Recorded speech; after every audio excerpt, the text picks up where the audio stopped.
ረቢዑል አወል 12ኛው ላይ ነብዩ የሞቱበት ቀን ነው። ይሄን እርግጥ ነው ሁሉም ዑለማዎች የተስማሙበት ረቢዑል አወል 12 ላይ ነብዩ የሞቱበት ነው።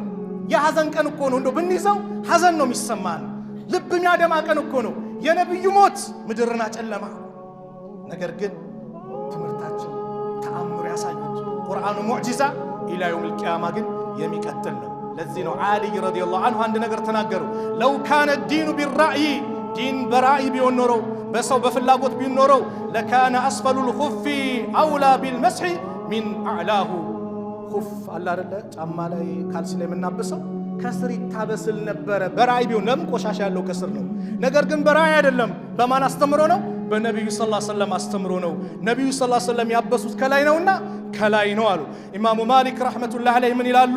አንድ ነገር ላይ መን ኢብተዳዐ ፊል ኢስላም ቢድዓተን በእስልምና ላይ አዲስ ፈጠራ ያመጣ የራሃ ሐሰነተን እቻ አዲስ ፈጠራ ምርጥ ናት ትክክል ናት ካለ ፈቀድ ዘዐመ አነ ሙሐመደን ሰለላሁ ዐለይሂ ወሰለም ኻነ ሪሳላ። ምን እያለ ነው አሉ? ሙሐመድ ዐለይሂ ሰላቱ ወሰላም መልእክቱን ደብቋል፣ ክዷል፣ አበላሽቷል እያለ ነው። ሊአነ አላህ የቁል አላህ እያለ አልየውመ አክመልቱ ለኩም ዲነኩም ሃይማኖታችሁን ዛሬ ሙልቻለሁ እያለ በዚህ በኩል ሌላ ጭማሪ ቢያመጣ በነቢዩ ላይ ያስተባበለ ነው አሉና ፈማ ለም የኩን የውመኢዝን ዲነን ያን ቀን ዲን ያልሆነ ነገር ፈላ የኩኑ ልየውመ ዲነን ዛሬ ዲን ሊሆን አይችልም።